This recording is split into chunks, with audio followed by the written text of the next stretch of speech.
Bismillahirrahmanirrahim. Alhamdulillah wa rabbil alameen. As-salatu salam ala rasulillahi sallallahu alayhi wa sallam. Halim wa salim bikum. Assalamu alaikum. Rahmatullahi wa barakatuh. Lil ikhwani ikhwati fi din. Wa salamu ala mani tabahuda lil ikhwani ikhwati fi Africa, Europa, Asia, wa America, wa Caribbean, wa kuli makan.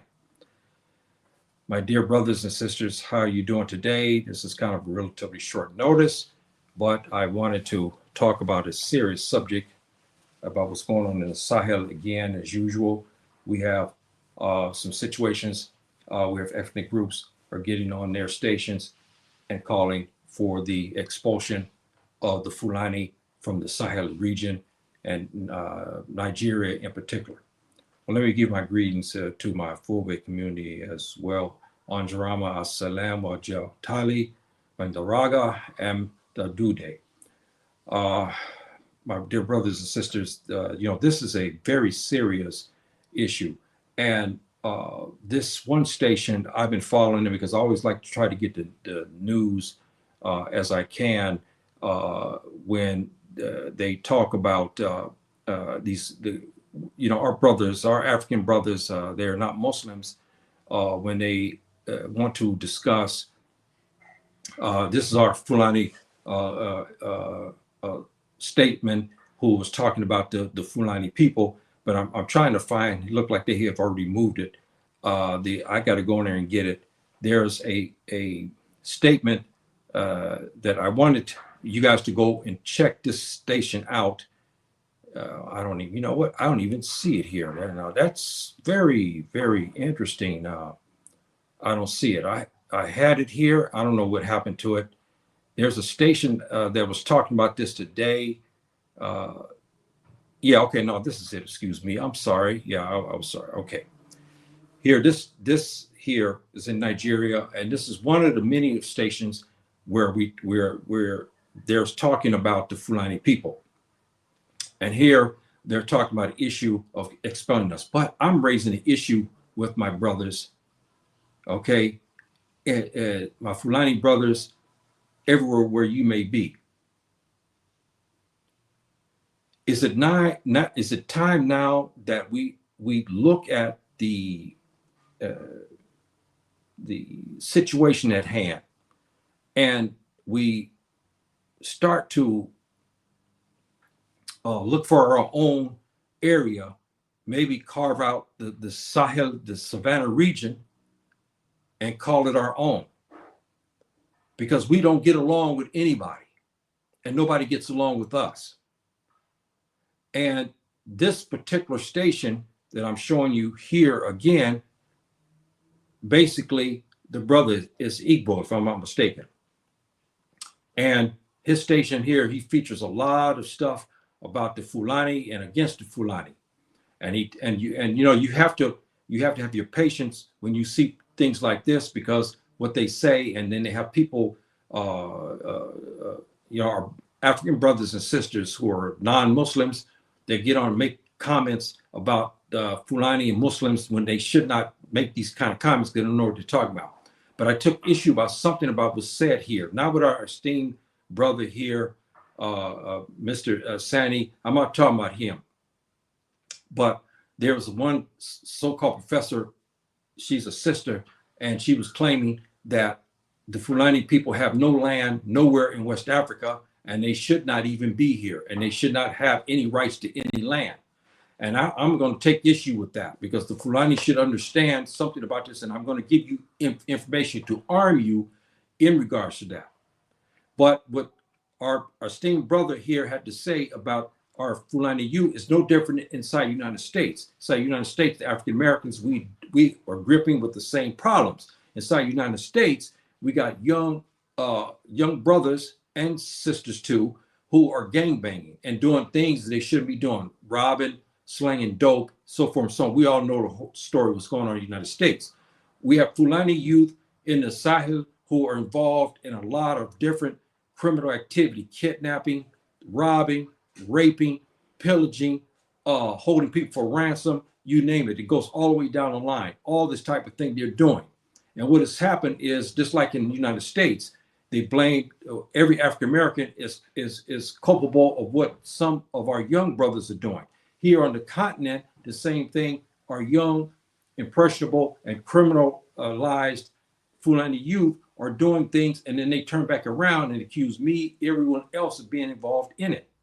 So now we have very irate groups like the Igbo, like the Tiv, like the Yoruba, going across the spectrum of the Sahel. You got the Mosi people, you have Dogon, you have all these ethnic groups, and many are now calling for our expulsion from the region. Expulsion meaning that they throw us from the region. So the first question I have is, if the Igbo says this, the Yoruba says this, we have politicians who echo this, they get on TV and say this, where are we supposed to go? We're not Europeans, we're not Asians, okay? We're not from Alaska, anything like that. Our homeland is Africa. So where are we supposed to go? See, so they're talking about this. And you follow this particular, you guys look, this thing came out yesterday, I think, or 2 days ago. You follow this program and you see what I'm talking about. It's really heart-wrenching when you think about this, what they were saying. But let's take this issue, brothers and sisters, at hand.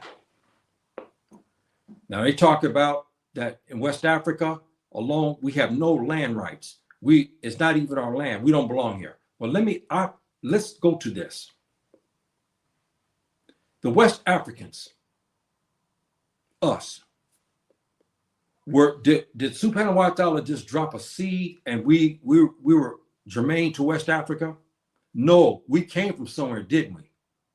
For these people to say this, the Yoruba, the Tiv, and all these other, the Akan in Ghana, and all these other groups talk about we have no right to be here in West Africa. Where did they come from?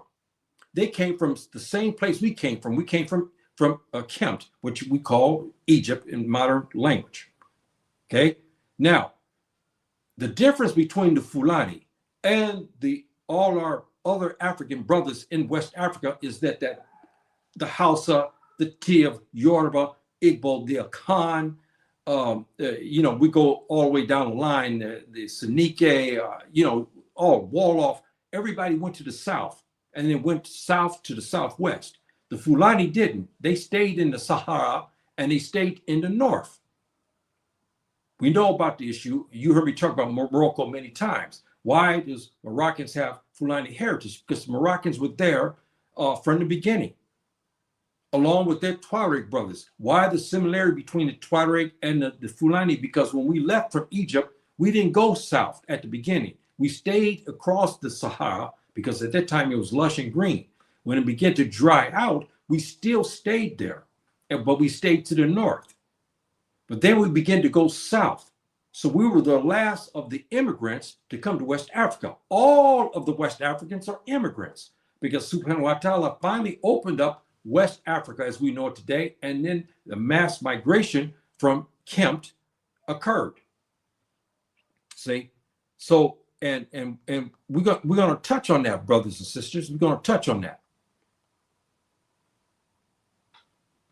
Don't mind the whiteness of the skin. We know what our brothers were. Here's ancient Egypt here.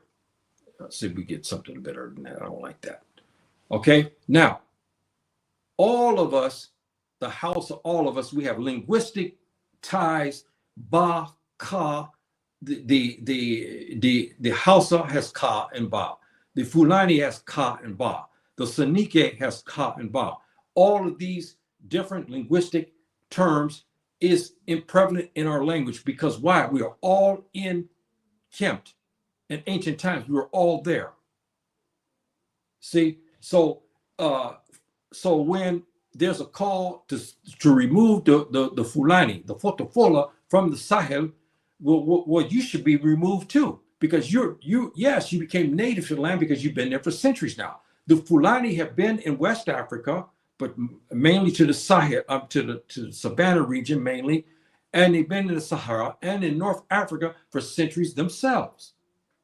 It's just that with the call of of Islam, they begin to go south to spread Islam. And then we know what's happened after that. But our brothers and sisters among our ethnic groups who are talking this type of language are wrong in what they talk about, because they themselves are immigrants to West Africa too. So that land don't actually belong to you. It's just that you settled on it first. But subhanahu wa ta'ala let it be that we all arrived in this region. But the Fulani stayed to the north and stayed mostly in the Sahel. And when it dried up, they began to go north into Morocco, as we understand today, which we know in Arabic is Morocco, al-Maghrib Aqsa, meaning the greater Maghrib, because Maghrib actually means west. So they stayed up north, and then they began to trickle down to the south. But here is the kicker, brothers and sisters, which I always talk about. Here is the royal mummies that we understand in Egypt. If you see this print, you will find the Mende, the Mendinka, you find the Yoruba, you find the Igbo, all of them features this EM series. Where do you find the EM series? Was it native and germane to West Africa? No, it was from Egypt, ancient Kemet. We had to immigrate to what? West Africa. And the Fulani as well. The difference between us, the Fulani are mixed because they mixed with many of the ethnic groups who came later into Kemet and stayed to the north, as we know as Lower Egypt. And they stayed there and they mixed. So many of the Fulani mothers have this, like my mom. My mom, this, I'm showing you my mom's chart. She's passed on many, many years now, but this is my mom's chart, and she was Fulani. So you can see they went everywhere. The Fulani people went down south, all the way down to South Africa. That's why when they did my DNA, they say that was related to our late great president, Nelson Mandela. He has this unique LO series. This LO series is germane to Egypt because they left Egypt and they went east, west, south, and so forth and so on, and then came back up north again. This is why we have a different, but we have the M series as well with many of I have a relative who's in the Gambia. You look at he has an EM series, but he's Fulani Mandinka mixed. You see? So I'm hoping, brothers and sisters, that you guys get my point to this. When you talk about expelling the Fulani, then all of us should leave, because none of us were germane to this region of West Africa, from time immemorial. It didn't happen like that. You migrated here, just like the Fulani. It's just that the Fulani and the Tuareg, they came last. They were the last of the immigrants who come to West Africa. See? So I wanted to get that out, brothers and sisters, to talk to you about this and get your input on this. We got, let me honor some of our guests here. Here we got our brother here.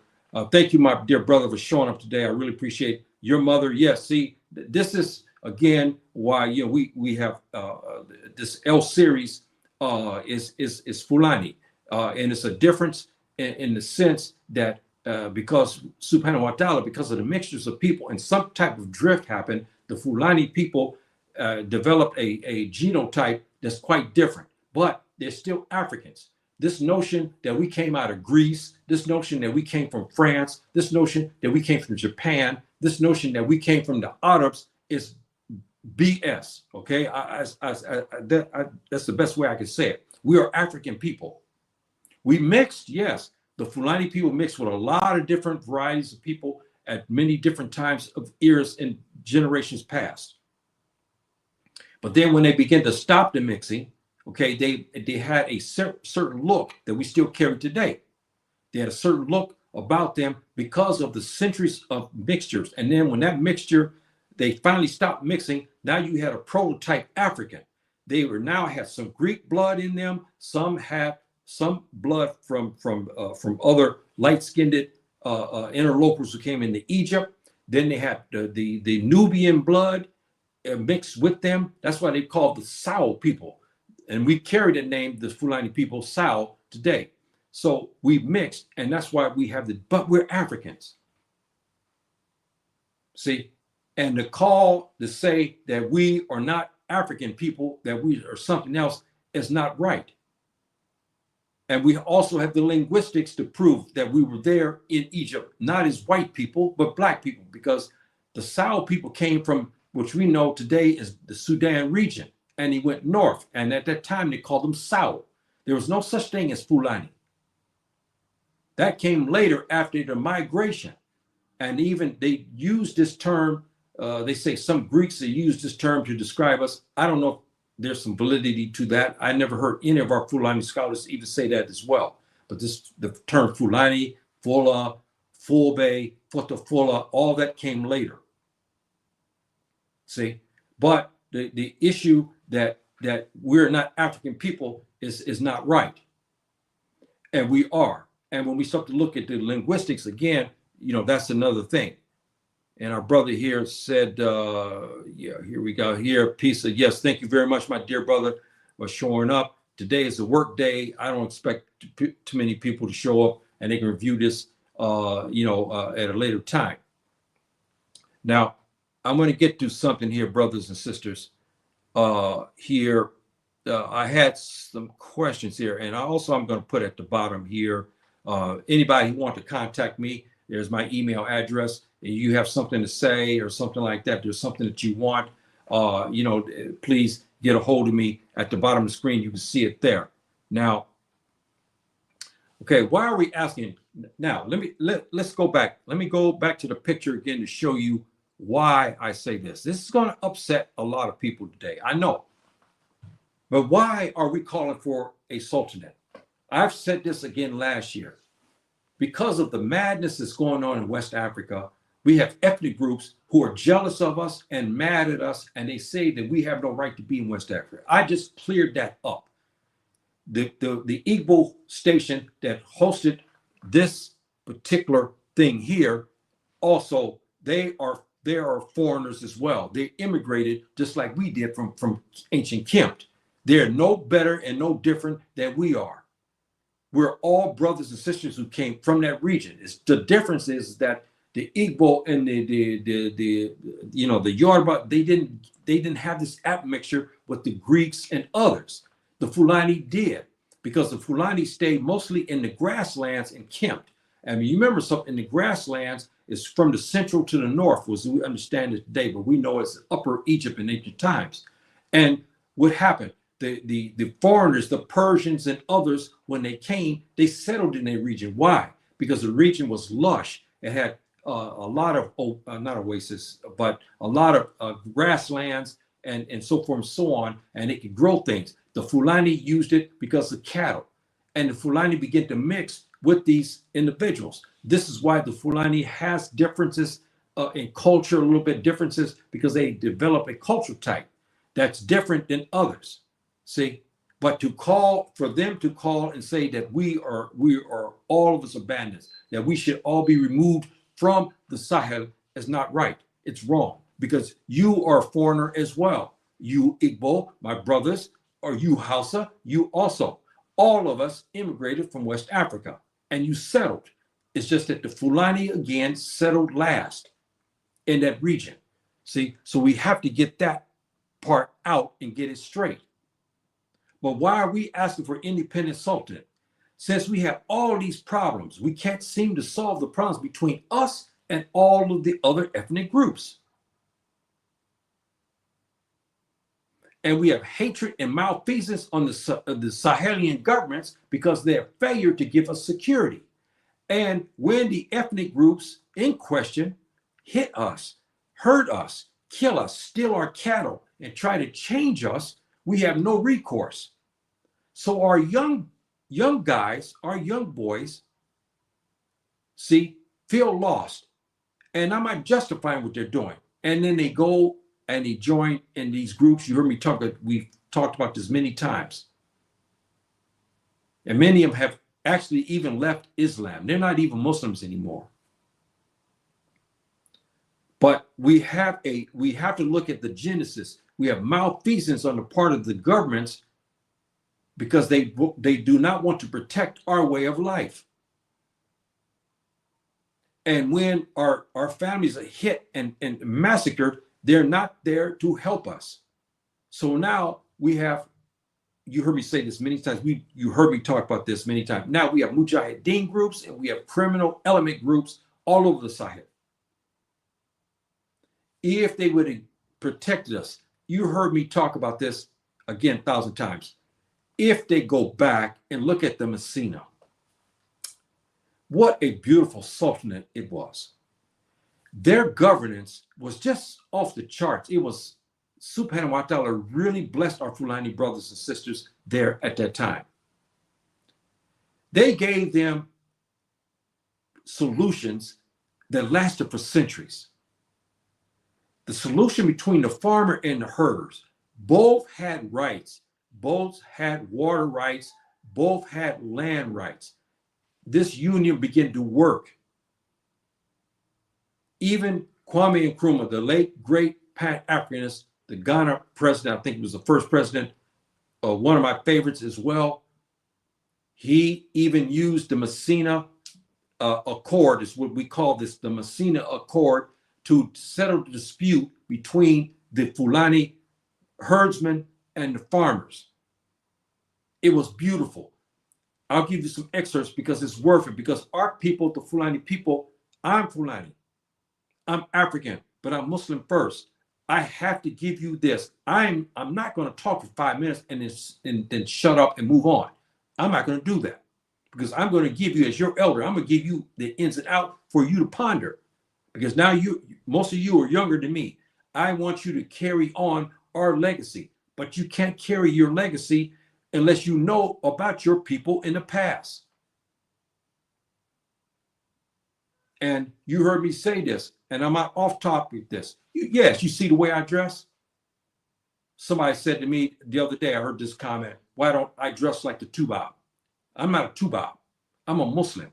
I'm an African, and I'm Fulani. Our ancestors wore things like this. So I'm going to emulate them. I'm not ashamed of that. I wear the ima, not just in the house. Then you see my pictures when I go to the masjid, everywhere I dress accordingly. I wear my ima accordingly. If we're cold, I wear the Moroccan robes, we call jalaba and so forth and so on. And when it's hot like this, we call this here in Morocco, we call it darah in Arabic language. And in West Africa, you guys call it ekbaga, right? Okay, see, so it's the same. But anyway, this, brothers and sisters, is an issue that we have to settle. We got to settle this issue here, and we have to look at this, because in my heart, I feel this is going to come, because now we have so many groups that are fighting. And if the groups are Islamic groups, especially the main three groups, and they begin to agree to this, you got the Afro-Arabs, you got the Tuareg, our brothers who we migrated almost together from ancient Egypt. And then we have the Fulani. If these three groups got together, they could just about wipe out much, especially the northern tier, even with all the modern weaponry.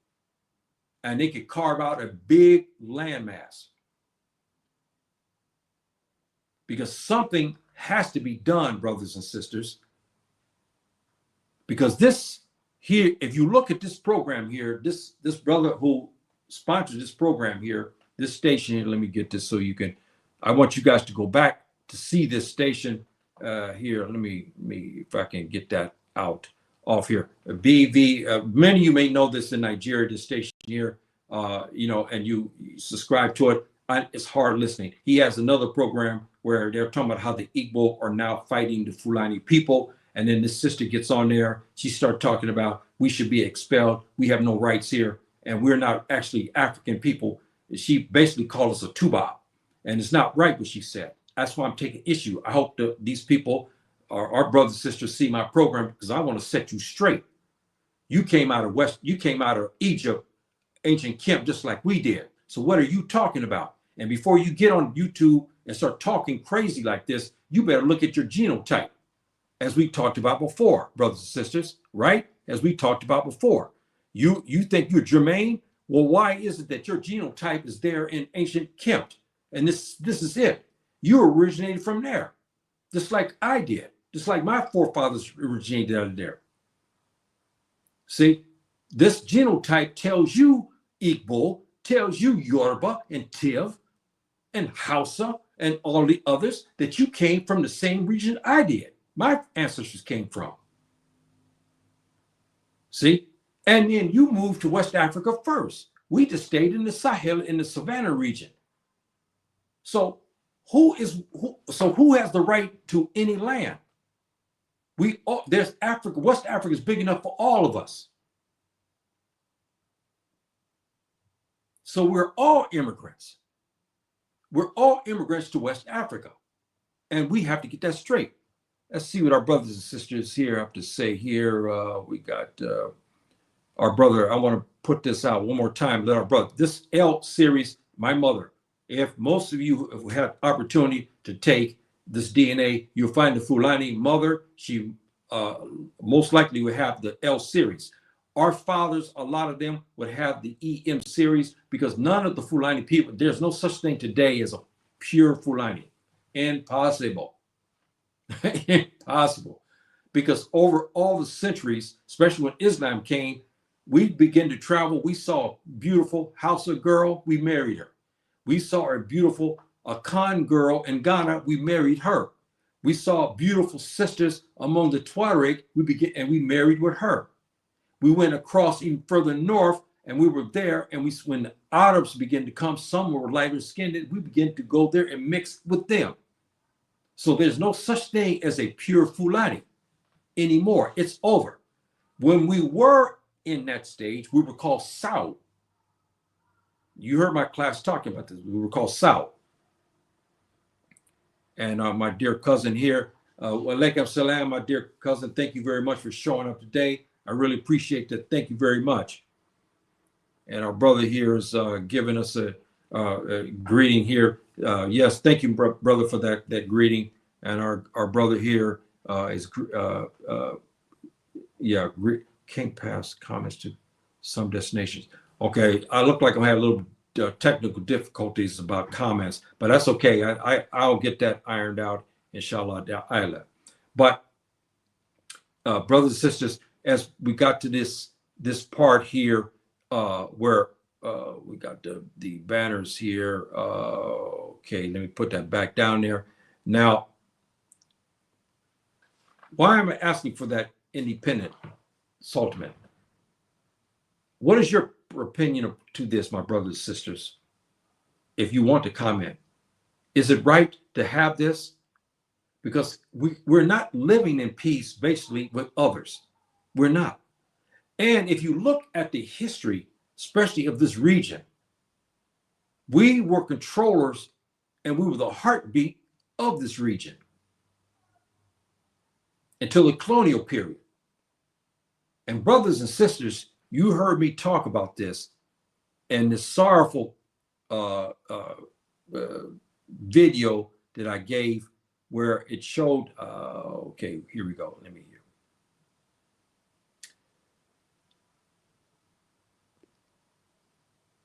If this situation did not happen, brothers and sisters, all, as you understand, West Africa today, we wouldn't be talking about this, would have been under a Fulani sultanate. But because of this big war, it killed off the Fulani sultanates, and we were finished. From that point, after that, we were no more. The French took us, dealt with us, and and it was over.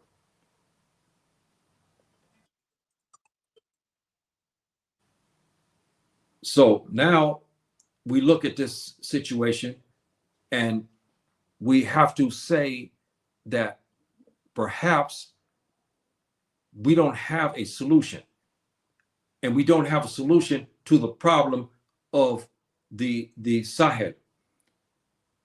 I'm only talking in conjecture here, brothers and sisters. I'm not talking about armed revolution. I'm not talking about a Fulani jihad of the past where everybody's got swords and they go to take out everybody else. This is not what I'm talking about, because we're not authorized for that. Why?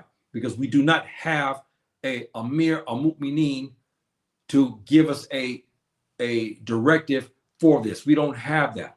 And we have strict rules as Muslims in the call of jihad. See? But we can still have something that could be given if there's negotiation. Because anyone who says that the Fulani are getting along with everybody else and everybody is getting along with us is a joke. They're not. Everybody is going against us. And what makes the matters worse is we have young kids, young boys, young men who are involved in criminal activity and give us all of a bad name. But Nigeria is not suffering because of the Fulani situation. Our brothers in Nigeria are not suffering because of the Fulani, because of the ineptness of the government, the corruption. With all the oil money, everybody should be rich in Nigeria alone. But that oil money has been squandered. We know the stories going on. This is what's killing that. They just paid, I just saw this thing talking about Nigeria just paid the IMF, paid them off. And they bargained our future away, our young people. That's why you have high prices. They don't want to talk about this. Why gasoline, which shouldn't be that high. We have all these subsidies now, everything, the cost of living, everything is skyrocketed because they had to pay this money back. They didn't want to use the money that they should have used. So they took our resources, see, and then to pay it off. That way they can keep their pockets full. It's not the Fulani who's causing the poverty in Nigeria. It's the government and its policies that's been carried on and off. I don't care when the Fulani's got it, or the person is Igbo or whomever is running the country, they are not managing it well. And since they're not running the Sharia law, then this is why we have this problem. But the Fulani is not responsible for the famine that's going on in Nigeria. The Fulani is not responsible for the financial insecurities and so forth that's going on in Nigeria. It's not that. We're not responsible for that. See? So we have this problem. And as you heard me talk before, these stations who host our brothers like this, our brother talk good. I listened to him. He's Fulani, but he was talking about how he was talking to our youth over to the right. He's saying, look, when you go kill the Hausa and you go rob him and you go rape his, ravish his family, or you go steal his money, you make it rough for all of us. And he's right in that. But the brother who did this station, you have to look more at the rest of this. This is where the call of the expulsion of the Fulani from the region, the call that we're not Africans. This sister got on, it's supposed to be some professor or some sort, got on saying that we're not even Africans. We should be expelled and thrown somewhere else. And that's why I'm talking today, because this sister needs to go back to her school and learn that everybody came out of ancient Egypt. So there's no such thing as that. And the issue that they don't want to touch is this. You heard me talk about this man, a ethnic militia who fights and kills Fulani. His whole mission is to fight and kill Fulani people. When we have Fulani people being shot and killed by people like this, they don't want to address this issue. And then when the Fulani, we had, since 7/11, we've been in jihad. You go kill us, so we go back and get our AK-47s now, and we go to kill this man's kinfolk. So when these stations talk, brothers and sisters, about this issue, they don't talk about what has happened, what's caused the Fulani to have this different mindset. And the brother got on talking about, you can smell the jealousy, you can hear it. He's talking about the Fulani people are rich. They have this money. They have all this cattle. This sister, when she got on talking, I said to myself, okay, sister, what you gonna do about the milk products that you get from the Fulani? What you gonna do about all the curded milk that all the Nigerians drink there in Nigeria? what are you going to do when you expel all the Fulani? When you need meat, you have weddings, you have ceremonies, or you just want to eat for your Christmas holidays and New Year's and all that. You need beef. Where are you going to get it? When you want the special cheese and so forth and so on, where are you going to get it? We specialize in that. See, so when you talk about expelling us, you're not thinking about all the other people who depend on our milk.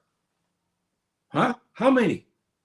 Thousands upon thousands of people all over the place depend on our milk and meat products, cheese and so forth, curded milk and so forth and so on. See, so we got that. And we have to look at the issue of our young kids like this. He is doing no harm to nobody. Our little young son here in northern Nigeria is taking his cattle as his dad has instructed him to do. Suddenly, the bandits come like this. The ethnic militias, not bandits, but ethnic militias like this come, and they go and kill this little boy's mother and father and so forth. He escapes further into the savannah. They steal his cattle. He is now the recipient of that because now his father and mother have been killed. He has nobody to turn to. The government doesn't help him. Then he turns back around.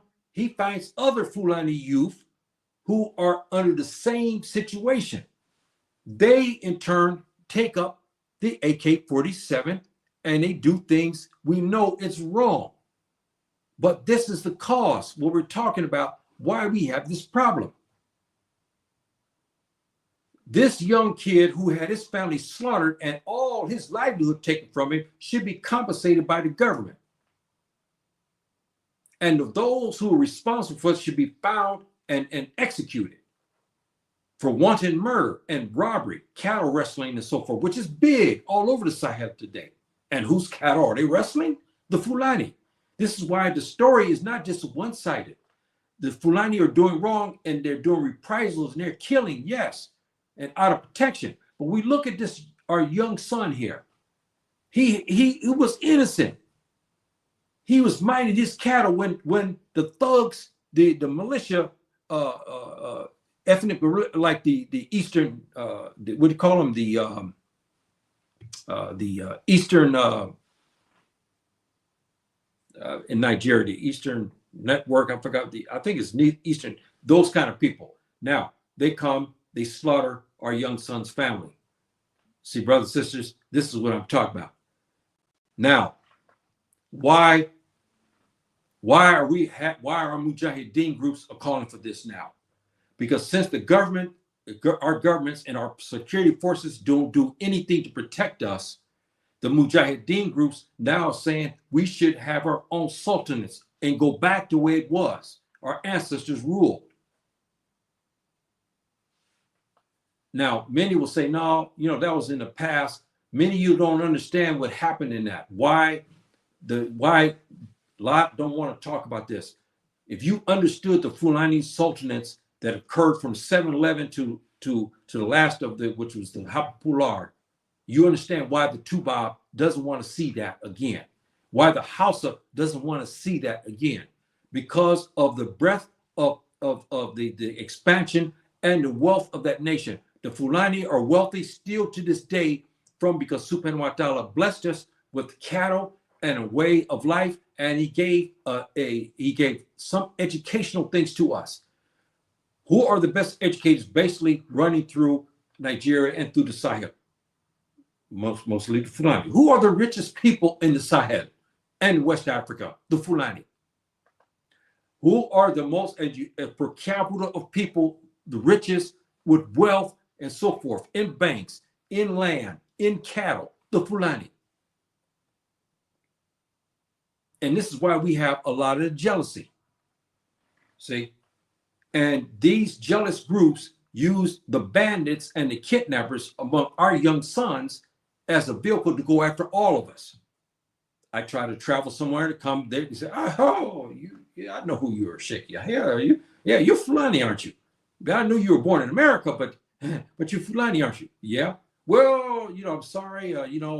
We have some notice here of terrorism that we can't let you come into this country because of who you are. I'm an African. I'm not a damn Tubab. What is this? I'm an African. I'm a Muslim. My ancestors are from here, and you tell me I can't enter Nigeria where I have ancestral rights in Nigeria? Huh? That's what you're telling me. And you're telling people like me. On this topic, our famous Sheikh Islam, Sheikh Gumi, would you see what happened to him there in Saudi Arabia? We don't have to go into that. All the Fulani know, and those who've been following West African history, the news, what happened. They banned him, and I'm banned also. So I'm joined with him. I can't make no Umrah or anything in Saudi Arabia. Cannot. We have this. But brothers and sisters, there's something to this. We as Fulani people, we have all of this money and wealth. It's time for us under the Mayati Allah, what we call it, and pull all our resources from Takrur region of Senegal, all the way to the Senegambia region, across to the Gambia, into Guinea, all the way across, all of the wealthy Fulani people we have, all of the cattle and all the reciprocity. If we got together under one banner, this nonsense that happened to Sheikh Gumi, me, and others, you wouldn't see this problem, because the people would know that our combined wealth and economic power is so great. They would come to know and respect us, because they will see that we have wealth. We don't need the Tubab and his loans if we develop our own sultanate. Under Mayati Allah, we have Allah. We have the Malaika to help us. This is what has been happening, why the Fulani has prospered from 711 to the last of which was the Hapular. Why did we become rich? Why is it that we had the best scholars? How we could take dirt and make something from it, make money from it. How we take cattle and we make something from that. This is coming from the blessing from Subhanahu wa Ta'ala. Because why? We took Islam very well and we ran with it. Why he granted us all these sultanates?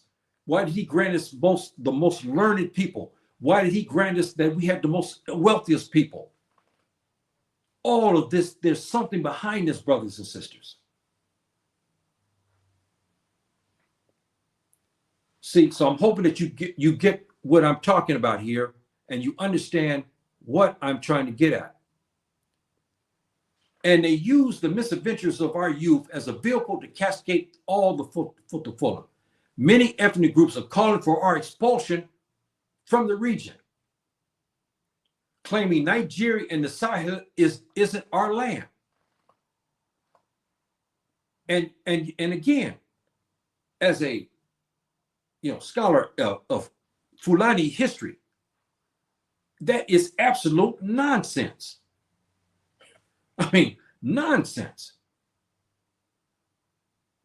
As you heard me say, who will come back and review the early part of the show, how we all came from we came from Egypt.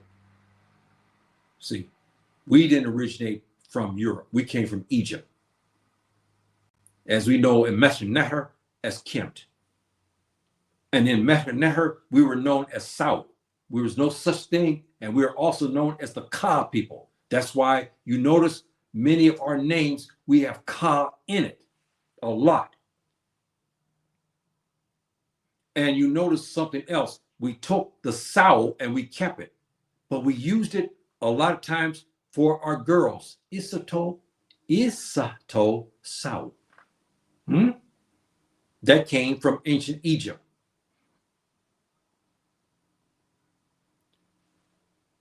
Our Hausa brothers and sisters, the sister who was talking I don't think she was Hausa. She was Yoruba or Igbo. I think she, because his brother said he's Igbo. I think that's a station. Now, let's look at our Hausa brothers. The word Sariki is Hausa. You find this in Meher Neher, talked about the kings, okay, and the castles. I mean, the castle in English, the palaces of the pharaohs. Inscription on the door, Sariki, is Hausa.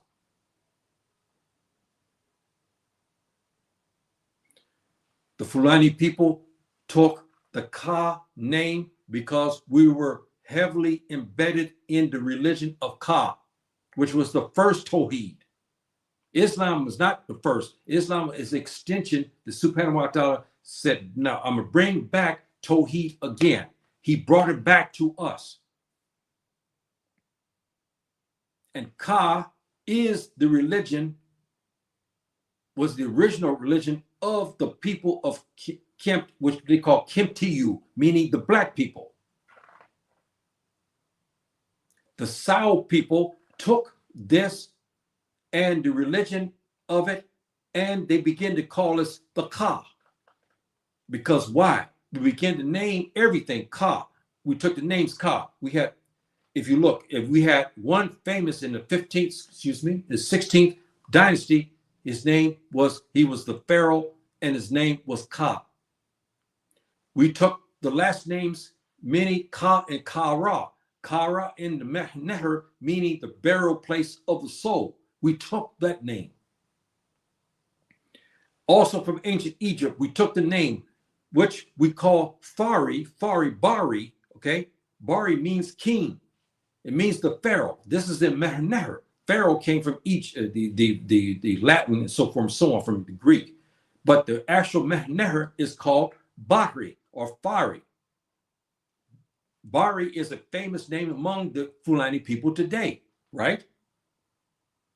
You look at the other aspects of the language of Neher, you see Hausa, you see Igbo, you see Yoruba. We still have all those names that we took from Egypt, ancient Egypt, Kempt, and when we came to West Africa, we still use it today. And you saw my class talking about this issue. So who is a foreigner to West Africa? You, my brother, who's Yoruba. You, my brother, who's Tiv. Okay? You, my brother, who's a Khan. All of us are foreigners. When Subhanahu wa ta'ala opened up the region, then we came here. We immigrated from Egypt. So all of us we all claim rights to this land. This is not the land only for the Khan.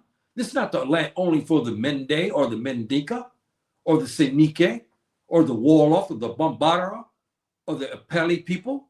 It's not all that only for them. It's for all of us because we all immigrated here. See, we have to look at that, and we have to look at that and look at it for what it is. Hold fast, my dear brothers. I'll get to your comments in a minute. Just hold fast. Who really owns the land in West Africa? Is it the Igbo? Is it the Akan? Is it the Siri people? Is it the Seneke people? Is it the Hausa people?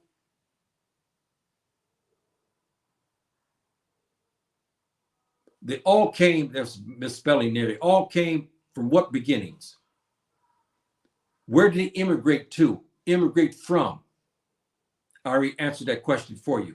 This is what we're talking about, brothers and sisters.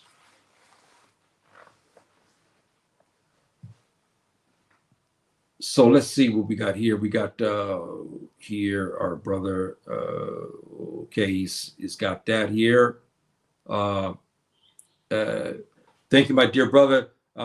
Next time, please give your greetings, even in full day. I don't care what you give. Give your greetings, my dear brother. Thank you for showing up today. I really appreciate that. It's greatly appreciated. Yes, we should be all proud. Everybody, we're African people and we're Muslims. We know Muslim takes precedent over everything else. This is why there's no divisions. A Muslim is a Muslim. Our Prophet ﷺ cleared that up in his last speech by he said Muslim in Arabic. He said Muslim aku Muslim, meaning a Muslim is a brother to another. That means a girl from Bosnia is eligible for your marriage because she's a Muslimah. As long as she has the Tawheed, Allah, she's eligible for marriage. There's no such thing as, well, because she's a Tuba from Bosnia, I can't marry her. No, we have an Islamic culture and so forth and so on that binds us together. That's why a relationship between people from different nationalities can work, because we all have the Islamic culture. This is the greatness of our religion. You can take a Japanese wife. She understands she has five prayers to complete. She understands her role inside the house, even though she's Japanese, but she has Islamic culture. See, so all of that plays into that.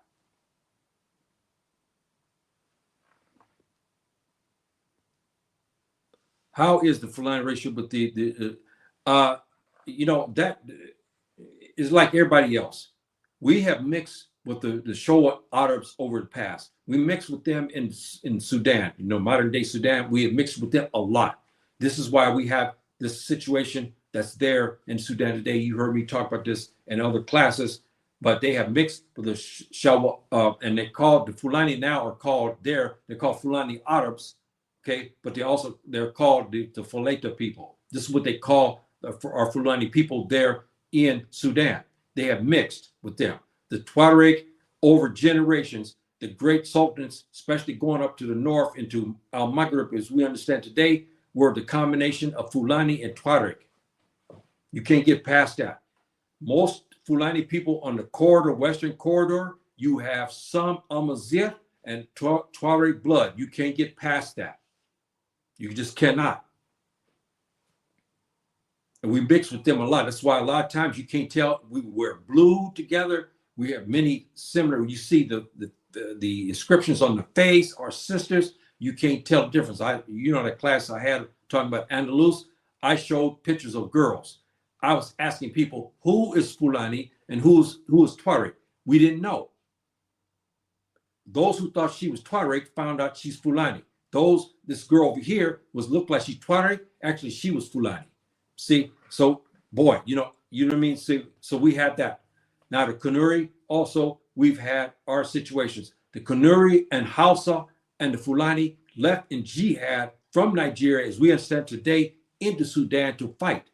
At that time, there was no differences between us. Yes, the Fulani came and took Hausa land from it. We know the story behind it. We understand that. But we have many of our Hausa brothers and the Kanuri brothers left together, and they went into Sudan to fight. And they lived there. This is why we have the contention in Sudan today. See, so the relationship we get along, and sometimes we have better relations, sometimes we don't. But we have a lot now calling for our expulsion. And this is problematic. The first to immigrate owns the land. No, you cannot say that.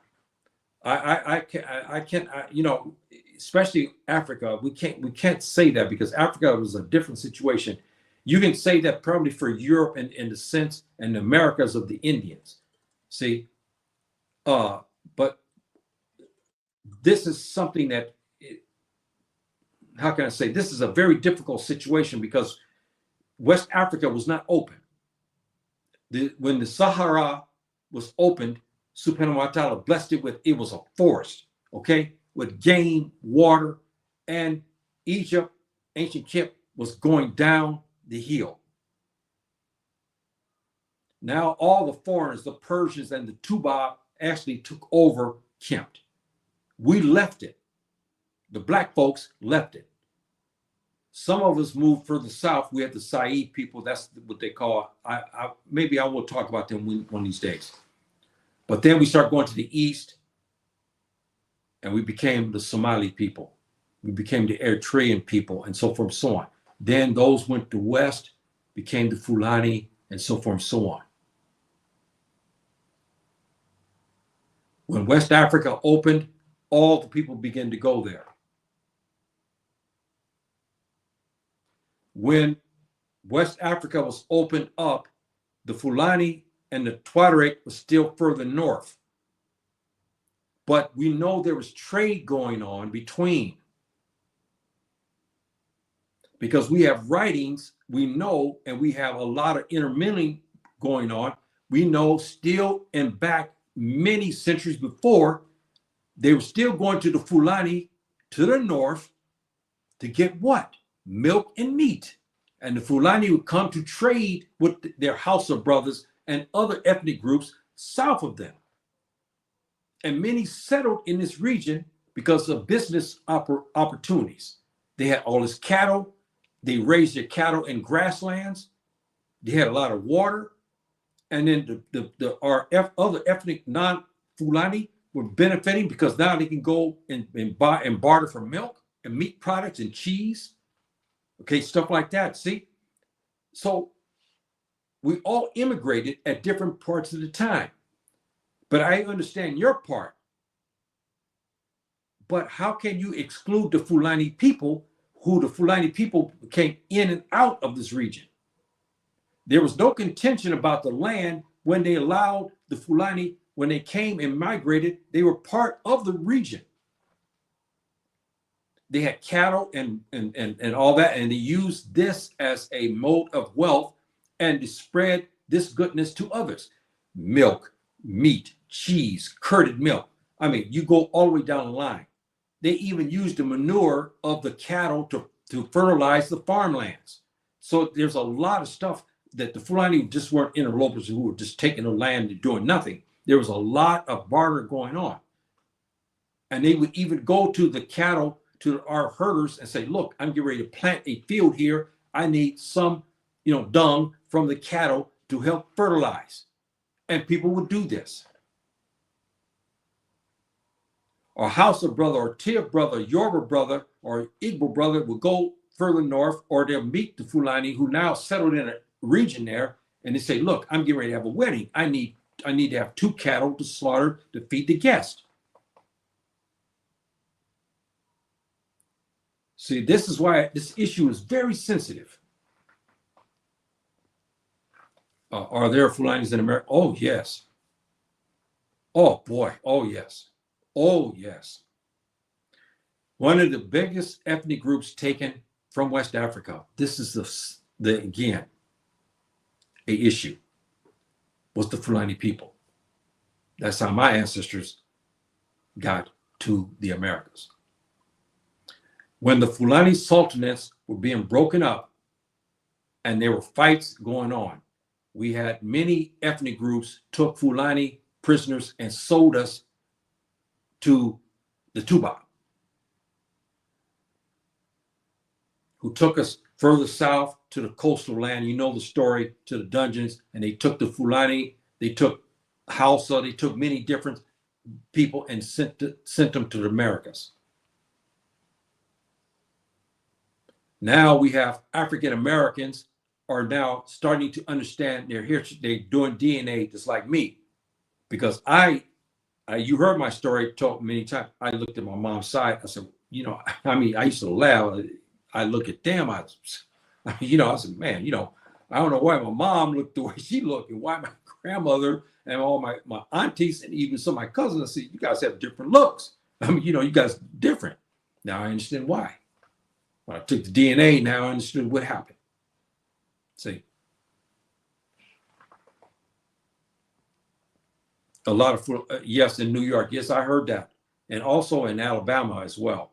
There's a lot of Fulani people now. People are understanding their history.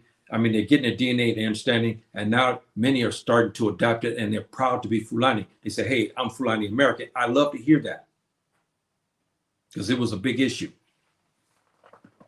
So back to our brother here who made the comment about the first to immigrate owns the land. But what about the situations when we had these sultanates pop up? The sultanates, they created Islamic sultanates out of land masses. The Fulani were runners of this land. See, there's a lot of sensitive issues here. A lot of sensitive issues. See, so brothers and sisters, I'm hoping today I got your interest in this topic, because it is something that we should look at. And again, I'm just talking. I'm just making conjecture. Our Mujahideen groups and other militia groups, because of all the turmoil, are asking for this. I'm saying if we're going to do this, we do it under Niyat law. And we have one political party with one Amir that answers, who runs all of the Fulani people.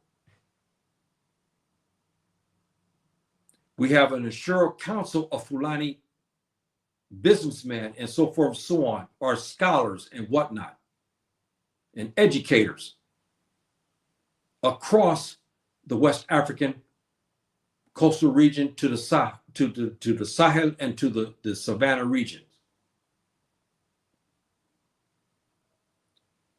We have our own security to protect us from the roaming ethnic militias like this, which we have no protection from them today.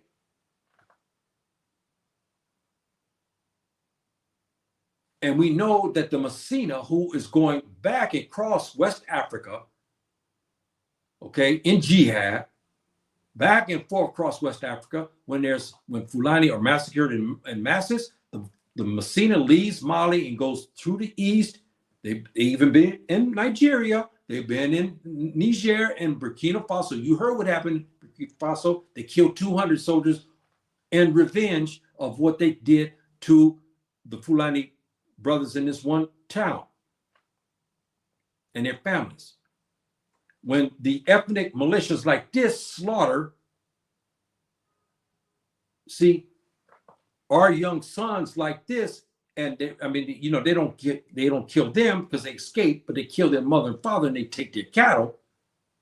The Messina come and take this young boy and put him under their protection and give him food and security, when the government won't do this. The government won't give him food and security because these Fulani, they don't like us. So they say, man, you on your own. So what? So now we have all these Mujahideen groups. How do they pop up and why? Because the government malfeasance. When they killed this boy, they killed this boy's family, this Fulani kid. They killed his family.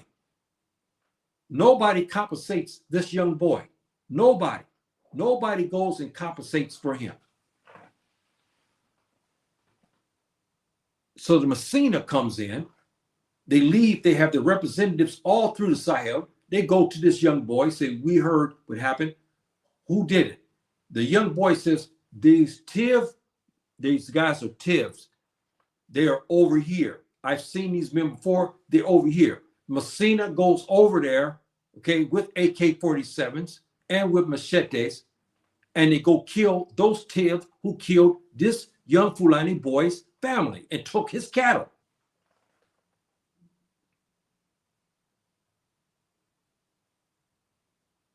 See? So we have a vicious cycle. And so when our Yoruba brothers and sisters call for our expulsion from the land, then if we leave, you have to leave too. Because the land, you immigrated from some area also. And in periods of time, the Fulani have always been in West Africa for many centuries. So how long should we be in an area before we can call this our home too? We've been here for many centuries, well before Islam. So what is the criteria? See?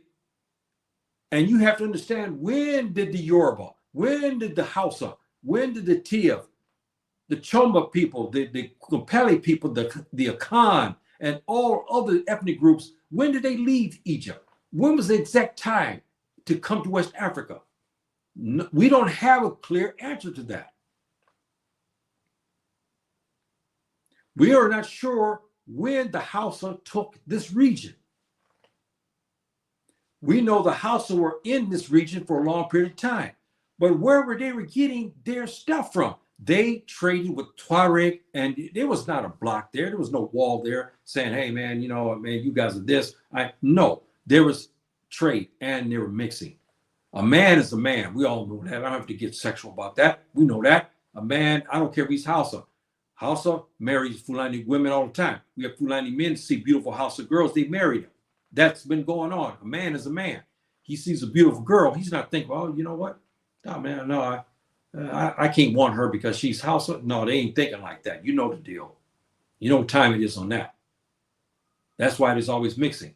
When the brother goes into the Sahara, he goes in there and he sees a beautiful Tuareg girl. You think that he's not going to warn? You say, "Hey, man, she's beautiful, man. She's beautiful." He marry her. That's what has happened. That's how we had to mix. That's how, like my side, I got upwards almost 25% Amazigh on my mom's side. How did that come about? Because of that type of mixing. See, so we have that. See here, we got a couple of more things here. We got our brothers. Our brother here. We say, okay, I understand why American Ambassador to Ivory Coast is called.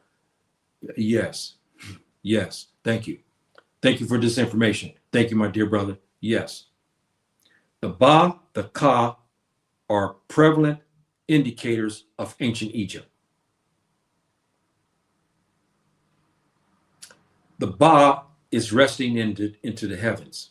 The Ka rests on the earth. See, Subhanahu wa ta'ala, when he gave the information to the ancient Egyptians, he gave this, and the Fulani people took this religion hard, as did the Hausa people. Of course, we changed when we left Egypt. We changed. Yes, we left. We changed. But you have many Hausa today have this Ba designation. Where did it come from? It didn't come when you just arrived to West Africa and suddenly you came up with it. You got it because you were in ancient Egypt and ancient Kemet.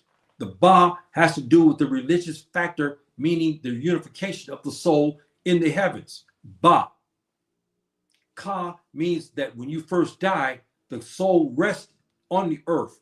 Okay? It's called Ka. And then when it's put into its chambers and so forth and so on for its decision to be made, it's called Kara. Today we have changed it in the full day to Kara, but it's still Kara. See, so that changed. I mean, when that situation happens, now it's time to marry up. The Ba, the Ka, they go into space and they marry up. Ka is on earth, Ba is in the heavens. And as in the Quran, Subhanahu wa ta'ala says, what's behind the universe, the sun. This is how this Ka and Ba was the first of the religious people were our people.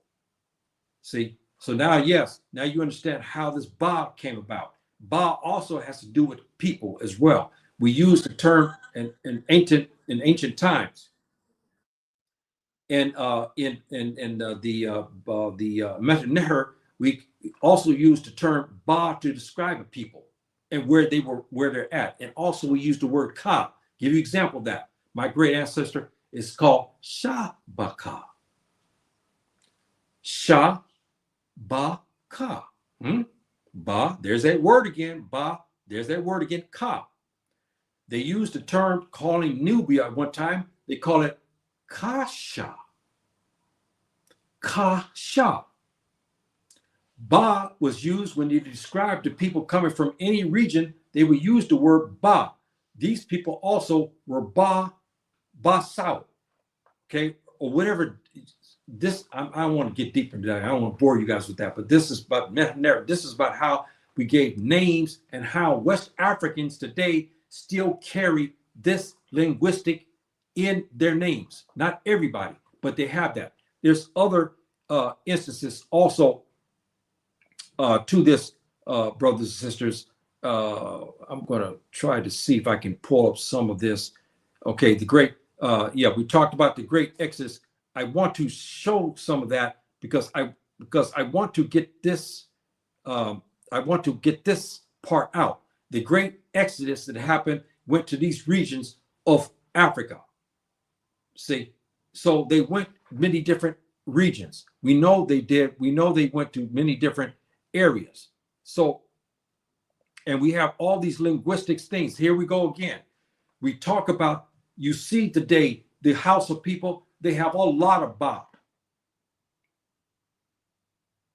And we know that when you take the name Bari, the Fulani people in particular, Bari, what is that? Ba means the unification of the soul in the earth. And the Bahri, the Re means what? The essence behind the sun. Not sun worshiping. Who's behind the power of the sun in the universe? So they call it Bari. How many Fulani people today have this name? How many Fulani people today have the name Saud? All of this came from ancient Egypt. All of this is related to the ancient Tawheed Allah we call Ka.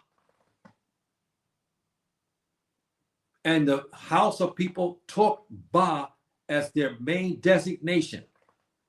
The Fulani people took Ka as their main designation.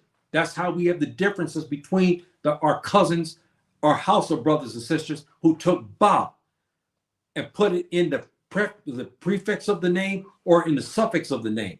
The Fulani people took the word Ka in the prefix of the name and in the suffix, and also added Ka-Ra to it, which we still carry this name today. This is the code that I was talked about in linguistics, brothers and sisters. Talk about this. I'm going through this to help you to understand the people that's calling for the expulsion of the Fulani. If the Fulani is asked to leave, where should he go? If he's asked to leave, the Yoruba should leave Nigeria too, because you came from the same region we did in ancient Egypt. We didn't come out. We're not Tubab. We didn't come from London or from France or from Ireland. We came out from the same areas you did. See, so all of this, and also this is another subject in itself too, talking about the Islamic, for 40 language and so forth in Arabic. All of this is intertwined, brothers and sisters. All of this is intertwined. We all belong to the West African region because this is where we migrated to. Subhanahu wa ta'ala allowed us to migrate. And we migrated to this region. Just because we don't get along doesn't mean that somebody should. I don't want to talk about that. That's a whole different time of space. Again, our people, I'm going to talk about one brother who have all this knowledge about this. He was off the charts. He came in the 16th century. I'll tell you about him another time. Subhanahu wa ta'ala gave him a lot of blessings. But I don't want, that's again talking about the Metanera, talking about the religion and so forth, the great exodus. I talked about that. But there was something I was trying to find, brothers and sisters. I wanted to get, but I can't find it here right now. And I'm trying to, okay, here. Now, here, brothers and sisters, I want to, now, here are the names of the ancient pharaohs. The pharaohs had 5 names. If you notice something, here we go again. Look at this, brothers and sisters. We're talking about the Fulani and the Hausa in particular. We're talking about the Yoruba because the Yoruba also has the Ba and the Igbo also. I think they both have a lot of Ba designations in name.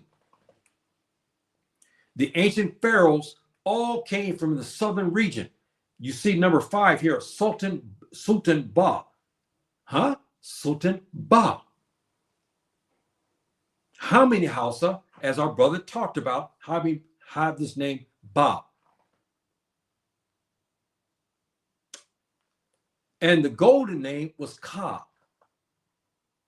The son of Ra, meaning like, the son of God, like in Christian terminology. That's where the Christians got this son of God from, because our people already had this destination a long time, well before that. This is why this is why the Fulani people today who have the name Bari is a tribute to the son of Ra. They call, because one of the names of Ra, meaning Subhanahu wa ta'ala, was Ra or Re. Okay? Bari comes from that. So I'm giving you all of this, brothers and sisters, so you can understand. Again, when we look at the Hausa, when we look at the Yoruba, we look at all of our brothers, our Tiv brothers, our Khan brothers in Ghana, all migrated from this region. Ta Meri is ancient Egypt, as we understand today. Ta Seti is Nubia. Ta Nisher is south of that, south of Sudan. Sudan proper, and all the way going across to the Cameroons. This is why, brothers and sisters, the migration, the great migration happened. That's why you can't call for, none of us should be calling for any of us to be expelled from West Africa or Southwest Africa. It's ridiculous. We all came from Kemt, and we took the names to prove it. Kara, Ka, Ba. And we still use the word in the Hausa language, Sariki. That comes from the kings, the Hausa kings who were running Egypt at the time used the term Sariki to put on their castle in hieroglyphics to talk about their destination as the king. Sariki is still in the Hausa language today. Brothers and sisters, how can you ask the Hausa to be expelled? How can you ask the Fulani to be expelled? All of us came from the same region. It's just that we just came at different times. Nobody should be expelled from the region. See, this is what I'm talking about, brothers and sisters. And this is an interesting fact. And I'm getting to this and I'm going to close. Look at this. We have modern brothers and sisters, okay, today. We married them up with ancient times in ancient Egypt. And we have other pictures too. The Fulani braids that are famous among the Fulani. Where did he get that from? They got it from ancient Egypt. The Hausa also took things from ancient Egypt in language and culture and so forth and so on. So we have this because we came all from the same region.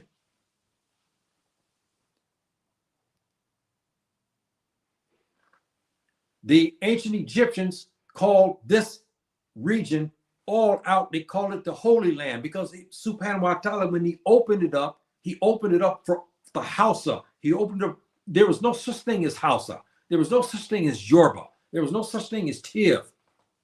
We had other names before we became the Yoruba, before we became the Hausa, before we became the Igbo, before we became the Akan. Before we became the Fulani, we were known as the Ka people and the Sao people.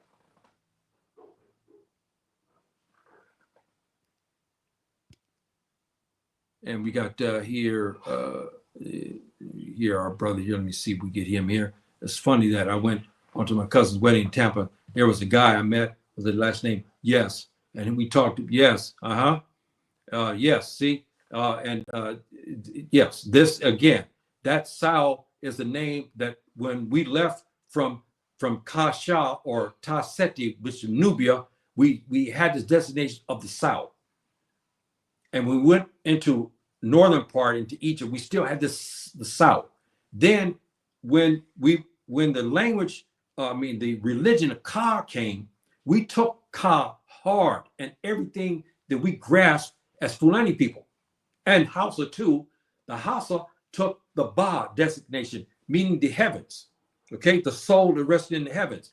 The Fulani took the Ka, meaning on earth, meaning the unification of the soul. Once the unification of the soul on earth became Kara.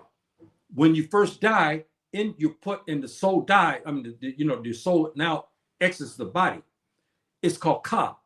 When you stay into and you're buried, it's now called Kara. The Hausa people took the Ba because it means the unification of Ka, of the earth, to the soul that rests in the heavens. And it's a whole different, I don't want to get deeper into that. I talked about this many times in other classes. So we have this, and my dear cousin here talks about this. And how many sisters, our Fulani sisters, have the name Isato Sao? Huh? How many? How prevalent is that name? It is very, very prevalent. Yes, yes, he is. Yes, he is.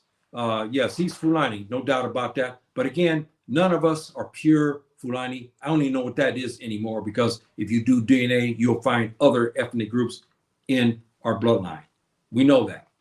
See, we're well aware of that, and whatnot. But that's another story in itself. Brothers and sisters, I give you something, and I've talked about this issue today. I just want you to think about this, and I don't know how you feel about this, and perhaps it's not easy for people to talk about issues like this because it could be misinterpreted. And when they talk about the expulsion of the Fulani, where the Fulanis should go. Now you understand, because of what the people like this have done, who killed us, and the government forces who killed us, rob us, take our cattle, kill our young people, take their cattle from them after they have been slaughtered. Now we have mujahideen groups who come to protect this little boy. And some don't join the mujahideen, they join the bandits, because that's the only way they can get food to eat. It's wrong, yes. And they don't have guidance anymore from Islam to help them, to tell them. But we do have beautiful scholars like Sheikh Gumi and others, but they won't let them go to work to bring these little boys like this back to the fold of Islam. But we understand why they are kidnapping, because they want revenge. Because why? The Hausa took his family. Or another of our young kid, the Tiv father came and shot his father and took his cattle. We had Igbos with machetes going through a town of where the herdsmen were, our brothers just now coming. They laid their cattle out in the pasture for the night. They're coming in, and a whole bunch of Igbo come in trucks, and they slaughter all the Fulani men.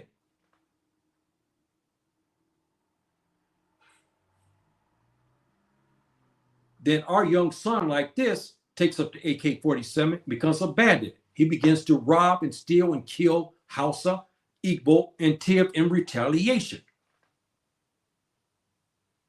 This is how this stuff has been generated. See, so now we have this issue, and it's before us. All of us are immigrants to West Africa.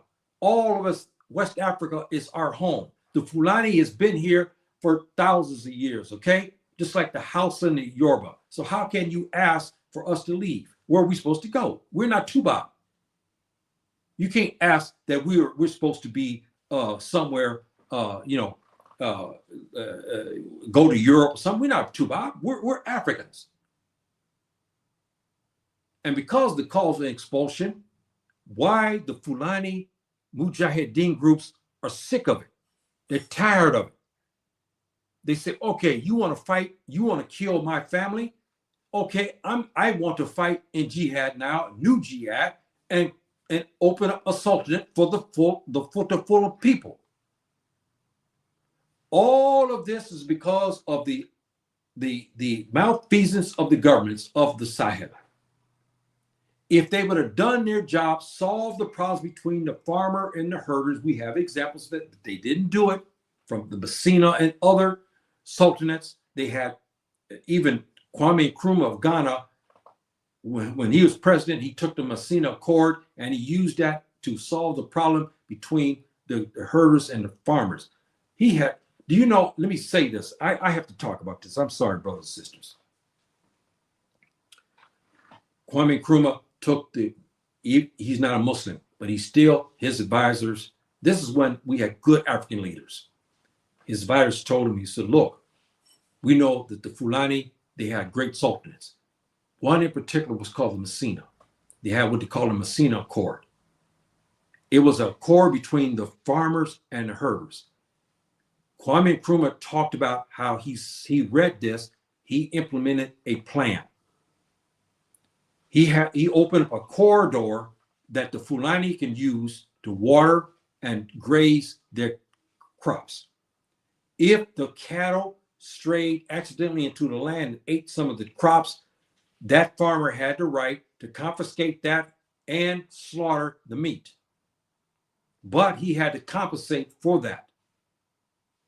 Meaning, if he was fixing dashin, if he had dashin and banana, say for instance, say 3 cattle from our herders left the corridor region that was designated and came into to say this guy is Tiv. I'm saying, for instance, he's a Christian. He saw the 3 cattle. He said, okay, he had the right to slaughter the cattle. But the herder who will come and say, look, you got it. Yes, excuse me, I'm sorry, my cattle came on your land. But the Tiv farmer will compensate him by giving him dashin. This is how this worked. Then the government got involved by say 10,000 cattle of the Fulani. They'll take all the older cattle, close to death, they're old and so forth, right? They would take all this and pay the Fulani money for those cattle, old cattle, and the government made leather from the meat, from the skin of the cattle. And also he gave meat to the farmers from that. In turn, the Fulani was paid money. Now you understand how the Fulani got rich for centuries because of this system. But this system benefited the farmers too. See? Because when the government had his taxes of the Fulani, he went and took all his old cattle. The old cattle, in turn, was used to produce leather and other types of shoes and clothing. You guys read about this Messina Court. It was absolutely beautiful. The farmer, on the other hand, went to the government. The government gave him, because when he slaughtered the cattle for the leather, he gave meat to the farmers. So you had a beautiful cycle. The Fulani was compensated by the government, who gave them tens of thousands of US dollars, say, for instance, for their cattle, and so forth and so on. Beautiful system, brothers and sisters. Kwame Nkrumah read this and he implemented it. But then the rogue presidents after him took it, then they destroyed this Messina Court, and you see what has happened in the Sahel and all regions. Our Fulani leaders have no excuse for them not governing under the Sharia and looking back at our Messina Sultanate. They could go to the government and say, look, my brother who's sitting in Lagos, look how we ruled, and this is what we did to solve the problem between the herders and the farmers, and use it. You open up a corridor. You have a corridor region for the Fulani so he can put his cattle through it. And then every year or every 2 years, whatever the court range, the Fulani turns over all older cattle to the government. The government gets its share by creating leather products and shoes and other belts and other things. The farmer gets his riches because he takes now meat from that. The Fulani gets his riches because the government will pay him for the cattle, the old cattle, and some of the cattle diseased or cattle that is, they're wounded or something like this. They're not well. Then they will compensate. It was a beautiful system, brothers and sisters. I had to mention that. I had to talk about this again because nobody pays attention to our ancestors. Nobody pays attention how they govern. And it's a damn shame that our Fulani leaders don't look at that. They rather look at the Tubab to get their answers. When you can go to the Messina and look at the Messina Court. All this problem you have in northern Nigeria today, we have a problem. We can solve that. In northern Nigeria, we have the bandits and everything. If they let the Fulani scholars and stuff get involved, and all our learned men and our brilliant wisdom and our elders get involved, we can bring our Fulani brothers, wayward brothers, back into the fold. But they won't let them do it. and our Fulani leaders who are talking about democratic ways and means are not right. Brother, I say to you, Fulani brothers who are used or who are involved in governing, you are involved in organizations, you go back and look at the Messina. You read how the Sultan Sawadi, how he did his, how Sultan Diallo, how he ruled, Sultan Amadou, how he ruled. Look at that and go from there. That's why I said this. This is why our brothers say we're that's why they call themselves the Messina, because they want to use our ancestors' governance to now open up a new sultanate for the Fulani people, so we'll stop all this madness that's going on between all these ethnic groups now and the Fulani. This is why they're calling for that. This is why the Messina Mujahideen is calling themselves Messina, because they're using the guide of our ancestors as a way of governance. When I read that accord, how from the Messina Accord, how they solved the problem, and also read Kwame Nkrumah, his passages talk about how he saw when he was the first president of Ghana after independence. He used the Messina Accord to solve. He opened up a corridor. It was beautiful. The Fulani came to northern Ghana. They grazed and they watered their crops. And at the end of the year, they paid taxes. They gave the old cattle or some cattle to the government, who in turn gave money. That cattle was also used for meat. And also we had in the part of the accord, the Fulani would make certain amount of kilos of milk and cheese. And they would send it south and go to the marketplaces, and they were compensated for that. That's why it worked. The farmers ate well. When the Fulani erred and his cattle came onto the Tivs or the Yoruba or Chamba, whoever, his land, he in turn slaughtered the cattle. That was his right under the agreement, because she came and ate the crops. He ate his crops, but he did not only slaughter the meat. He said, okay, you have 3 cattle. I'm going to compensate those 3 cattle that I killed of yours. I'll give you dasheen, I'll give you yams, and I'll give you banana. That's how it worked. It was beautiful. So I was long, but I had to be long talking about this issue, brothers and sisters. And those who will come in the future and watch this, you look at this situation here, and now you understand why they're calling for the Fulani Sultanate. See why they're calling for that. And those who's showing up late, please look at this program here in YouTube and look at this. I think this brother's Igbo, and look what he had to say, and look at the sister what she said about the Fulani people. It was disgraceful. And we see these stations all over the Sahel now asking for the expulsion of the Fulani. She went even further by saying that we weren't even really Africans. That's what upsets me more. And I gave proof that we are Africans. I talked about even them and their genotypes and so forth and so on. I talked about all that issue.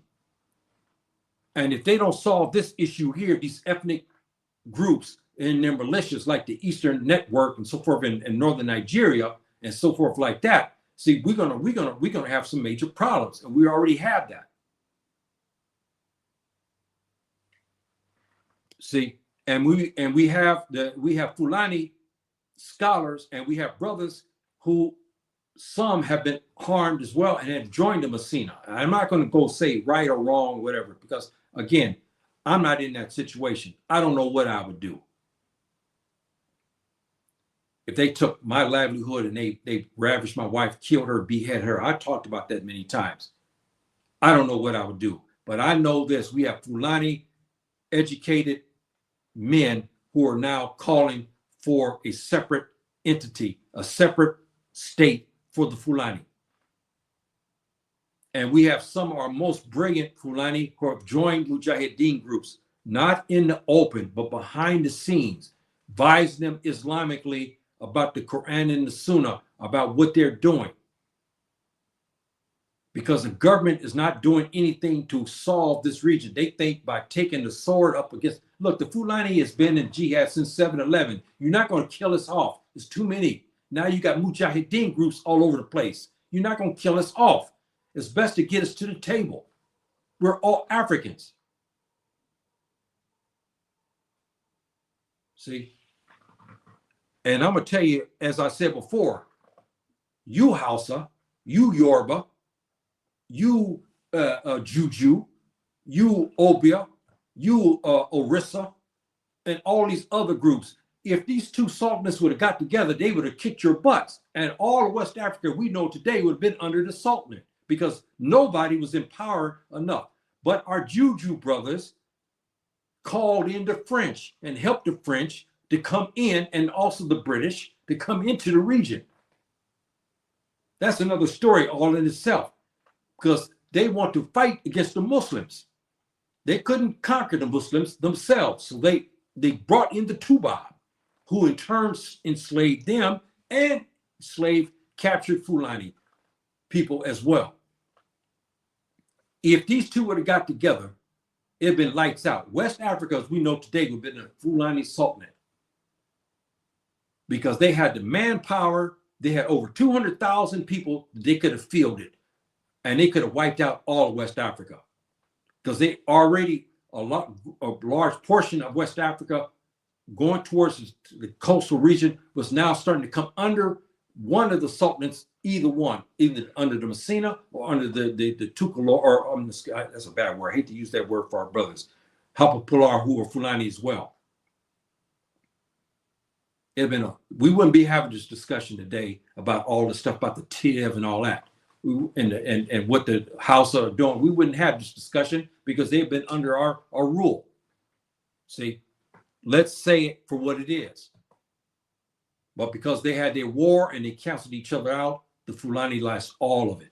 And today, that's why we get beat up a lot. We're scattered all over the place, but it's time now for the Fulani people, and we do it in peace. We get together, we have the money, we have Fulani people who have so much riches, and we use our resources and our power now to come under a one umbrella political party across the West African plains, from Senegal all the way across to Nigeria.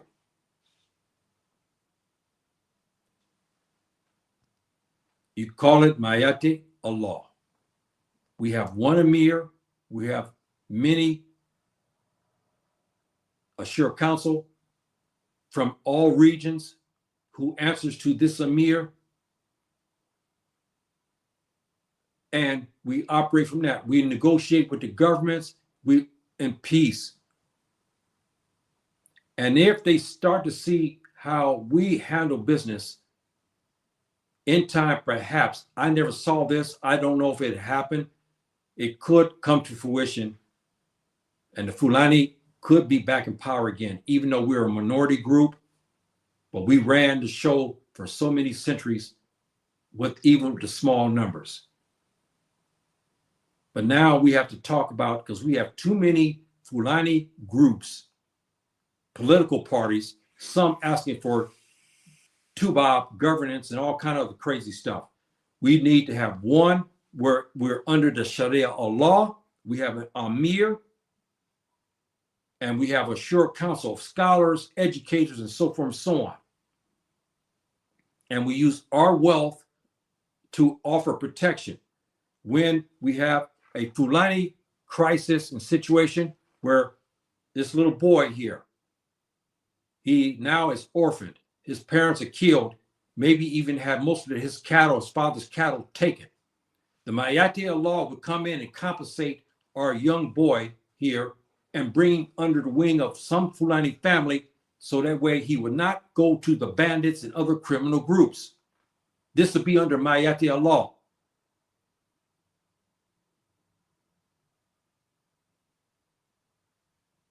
And if we can do this under Mayati Allah, under this one umbrella political power group, When the Fulani lose hope, they come to Mayati Allah and they come there and they get compensated because we have the money for this. When the militia from the Tiv, the militia from the Juju, or from the Morsi people, or from the Dogon, from any ethnic group, when they come for us to go kill us, under Mayati Allah, we have our own security forces because we know the government is not going to do nothing. And our security forces come to the region to protect. And we'll have security forces who answers to the Emir of the Mayati Allah, one Emir, and we'll have security forces everywhere through West Africa. So we'll stop this type of stuff here, these type of criminals like this who go and kill innocent Fulani people.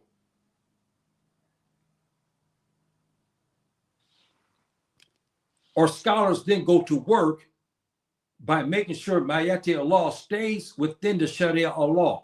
The Emir will listen to the scholars because they'll be part of his Ashura, meaning the council that helps govern and to help him to understand, to keep Islamically the right moves and so forth. So we have all this, brothers and sisters. I'll take a few more things, and I got to get out of here. Okay, our brother here, we said the Fulani people are spread so thin. Yes, because of it. Yes, makes them weak and easy targets for their. Yes, instead they should unite their numbers and build a soldier. Yes, this is what I'm calling for, and there should be no misunderstanding here, because our enemies, even the Tubab, they will come and say, well, you know, see, Yahya again, that's why we call him a terrorist. He's saying pick up a gun and go start to shoot anybody who's not Fulani. I'm Muslim. I know better than that. Those who know me know I would never say that. This because we don't have a Mir and we don't have a Islamic State anywhere. And no Amir Mu'mineen has called for any jihad anywhere. We have rules to jihad. But under the system as we have it today, we have a right as the Fulani people to have a political party. No different than Africans who take the democratic ways and start to develop these groups. The Fulani people, we have our group, we call it Mayati Allah. I don't care if it's in Senegal. I don't care if it's in Guinea. I don't care if it's sitting in Sierra Leone. I don't care if it's sitting in Gambia. All would be under Mayati Allah. We have one Emir and we have a Shura council. And this is how we have to handle that. And once we have that, once we have this power base, we won't be disrespected nowhere in the world. We will be respected because we have sheer power of numbers, economic power on top of that. With the wealth of the Fulani, we have economic power. They will see how we govern, how we do things.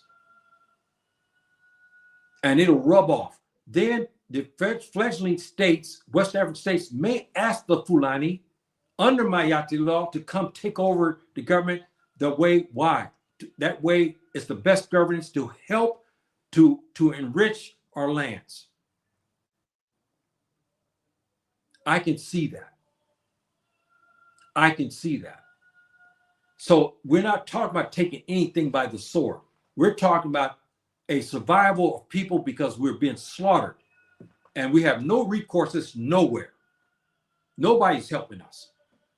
See? Yes.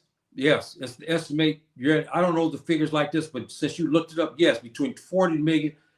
They are, I forgot what, I think Mayati Allah, MacBan, I think they have I'm trying to remember now how many members they have. I can't remember. I read, so I can't remember. You think, okay, these are separate organizations.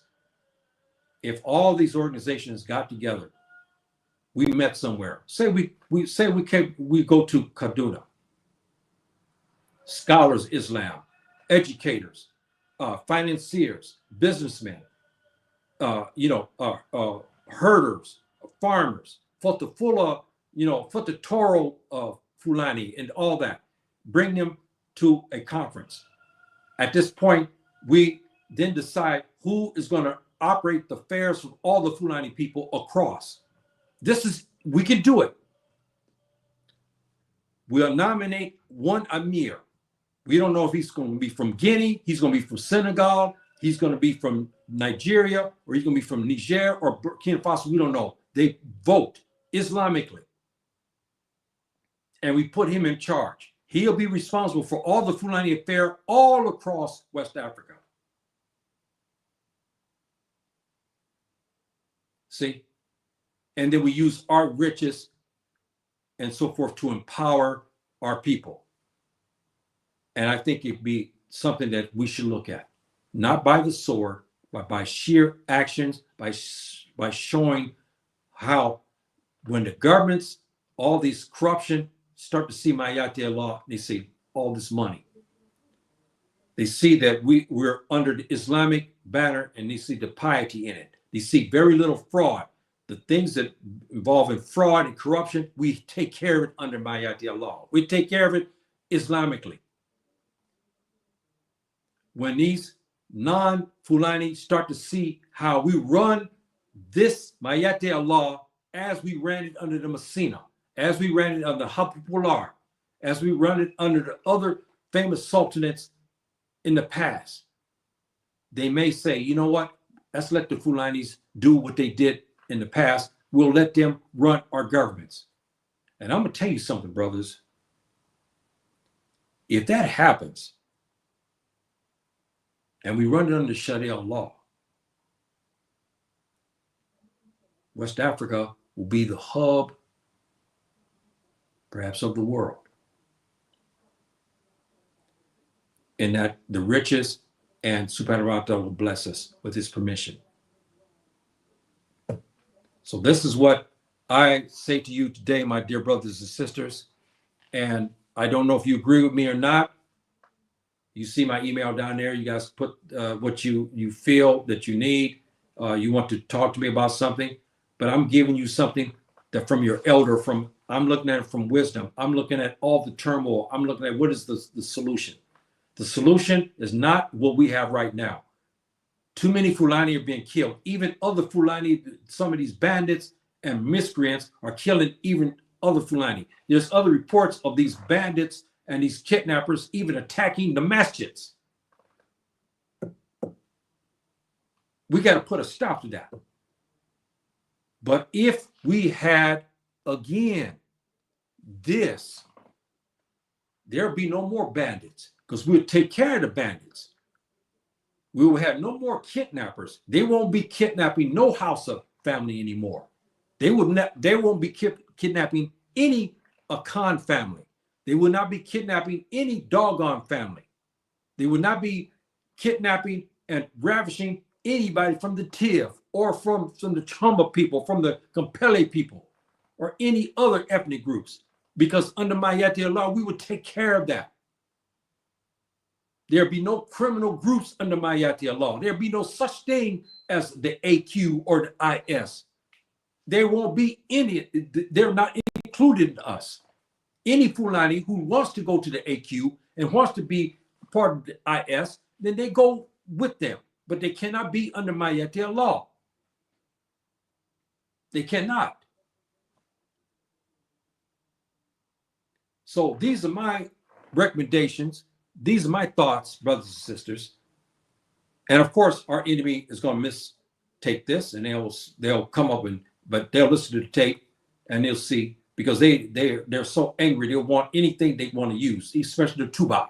He'll say his piece about terrorism, but he's the biggest terrorist that the world's ever known. So, they'll call for that. I'm talking about a solution for our brothers in West Africa, for everybody's concerned. We have to have something that has to be done. We got too much hatred and it's leading to killing. We have to do something. We have to take drastic measures, and under the Sharia law, we can do it. But the Fulani know better than most, because we have sultanates and stuff from 7-Eleven to the last, which was the Hapular. So we know better than most how to run things under Sharia law. We know how to govern because we did it. And we know how to bring peace to when we look at the Messina. And we know how to kick butt when it was time to kick butt. And so these are my recommendations, brothers and sisters. If you agree with me, send me a note. If you disagree with me, that's fine. Give me what you think. Do you think it's time for this? Do you believe it's time? And again, don't misunderstand, brothers and sisters. Here we're not talking about the old-fashioned Dola Sise, Dola Jihad, of the Messina when they were in jihad, in the 1600s. We're not talking about that. No. We're not talking about taking up no sword.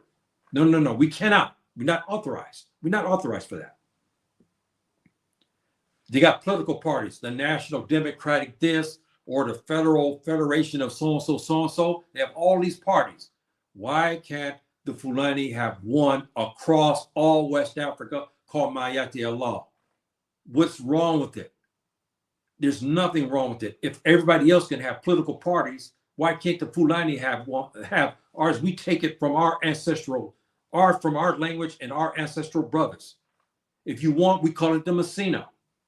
And we have one umbrella, period.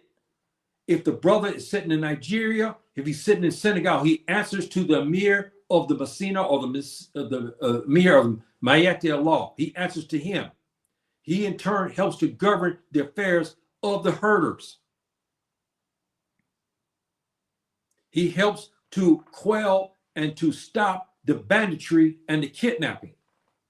And he helps to fight the IS and the AQ and drive the bastards out of the land. This is the responsible of the Emir of Mayati Allah. He's not only a politician, but he's trying to bring peace. Anybody who's operating outside of the Sharia law is not among us. That's why I told you IS will be fought. The Messina is already fighting the IS. They're already fighting the AQ. They're already doing that. So anyway, brothers and sisters, you got my opinion on this. And you look at it and you examine my words. Maybe you may get mad at me or you may say, well, I don't understand. But think about it. Take time to think about this. Review this again. Please, brothers and sisters, all my Fulani brothers and sisters, please support your brother. I'm not asking you to give me not one dirham or one naira or any money. I just want your support. Subscribe. Pass this. I'm your elder. You may disagree what I'm saying, but at least gives you food for thought. Gives you an idea from a perspective from an African Muslim, from an elder, from a Fulani. And you can look at that and it help you because you're young. You're going to have to shape the future of the Fulani. You need guidance. How do you think all the sultans, what do you think they got the guidance from? Tubab? No. Subhanahu wa ta'ala gave the guidance to all those rulers like Sultan Jael, Sultan Sawadi, Sultan Amadou, and the list goes on and on. And they look back at their ancestors and see how they ruled. That's why we have so many powerful sultanates. We need to return back to that. And we have one big political party across West Africa by name of Mayate Allah. This is what I recommend. And I like to hear your recommendations on how we can bring peace to the region. We bring security for the Fulani. We bring security for the others. We'll stop the banditry and the kidnapping. We'll bring to task our young brothers and some sisters who are involved in kidnapping and bringing them back to the fold. And we'll stop that. We'll have enough money to do compensation for those who are harmed and so forth and so on. All that can be done under Mayati law. So brothers and sisters, with that said here, I think I'm going to go here. I'm not sure. I think the prayer time, I'm not sure. Let's see here. I think I'm close to that. Yeah, I'm very close to prayer. So I'll get ready to leave here. Brothers and sisters, please subscribe to my station. And if you like this talk, please subscribe and pass it on. And all my Fulani brothers and sisters, please subscribe to my station and whatnot, okay? Please. Anjarama, salamu alaikum, rahmatullahi wabarakatuh.